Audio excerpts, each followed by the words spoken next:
আসসালামু আলাইকুম। এখানে দুইটা মেশিন আছে, দুইটা মেশিন আলহামদুলিল্লাহ এখন ডেলিভারি করা হবে। একটা যাবে আপনার কাউসার ভাই, টাঙ্গাইল কালিহাতি, 176 সিটার 100 হাজার। আরেকটা মেশিন যাবে আপনার আয়েশা আপা, বাগাসরা, এটা 176 সিটার 100 হাজার, মোট 276 ক্যাপাসিটি মেশিন। এই মেশিন দুইটা কীভাবে ইউজ করবেন আমি সেই বিষয়টা কিছু বেসিক ধারণা দিব। একটা মেশিনে আপনার A to Z কমপ্লিট থাকবে, আপনার কুরিয়ারে পান আর যেখান থেকে আপনারা মেশিনটা হাতে পান। এটা সিস্টেমটা হলো পানির লাইনে বালতিটা উপরে, এই যেটাতে আপনার পাইপ লাইন আছে এটা উপরে রাখবেন, সাইডে একটা ছিদ্র আছে, ছিদ্রতে পাইপটা ভিতরে প্রবেশ করে দিবেন, দিয়ে আপনার এখানে এই যে একটা হিউমিডিফায়ার আর একটা বালতি, মোট দুইটা বালতি থাকবে। একটা বালতির এই যে আপনার নিচে আরেকটা বালতি থাকবে, যেটার একটা সকেট লাগানো আছে, সকেটে এই যে প্লাস্টিকের পাইপটা এটা কানেক্ট করে দিবেন। আর এর ভিতরে এই যে ওয়াটার লেভেলের যে পটটা আছে, পটের সাইডে এই যে হিউমিডিফায়ারটা এই সাইডে দিবেন, যত ওর উপরে না আসে সাইডে দিবেন। আর এই যে চার্জারটা ঠিক এই ফ্যানের নিচে বালতিটা রেখে চার্জারটা এখানে লাগাই দিবেন। এখানে কানেক্ট করে দেওয়ার পরে আপনার এই হিউমিডিফায়ারটা সবসময় চলবে না। যখন আপনার এখানে আমি টেম্পারেচার সেট করে দিয়েছি 37.7 বা 60, হিউমিডিটি 60 সেট করে দিয়েছি। এখানে যখন 55 আসবে এই উপরে আমি যদি এই মেশিনটা এখন পাল্লাটা লাগাই দিই, তাহলে এখানে দেখবেন হিউমিডিটিটা বাড়বে, বেড়ে আপনার যখন 60 চলে যাবে তখন হিউমিডিটিটা অটোমেটিকলি অফ হয়ে যাবে।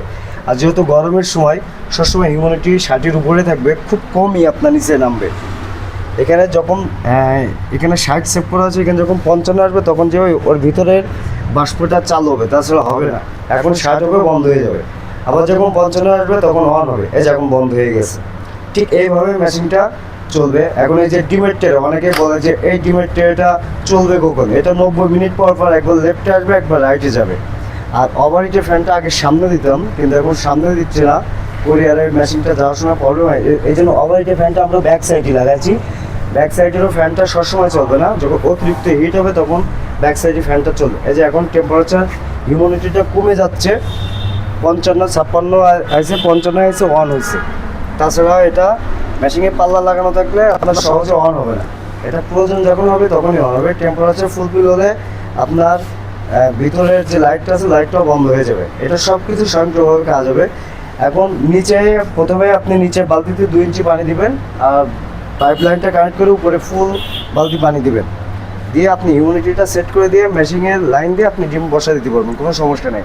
আর যদি ফ্রিজের ডিম থাকে মিনিমাম 12 ঘন্টা আগে বের করে দিবেন, নিয়ে তারপর ভিতরে দিবেন। দুটো মেশিনই সেম, এই আমাদের প্রতিটা মেশিনই সেম ক্যাটাগরি।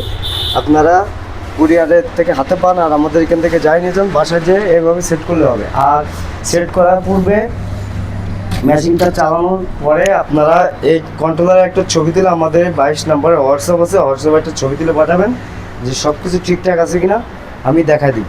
যদি ঠিকঠাক থাকে তাহলে ওকে বলে দেবো, তাহলে কোনো সমস্যা নেই।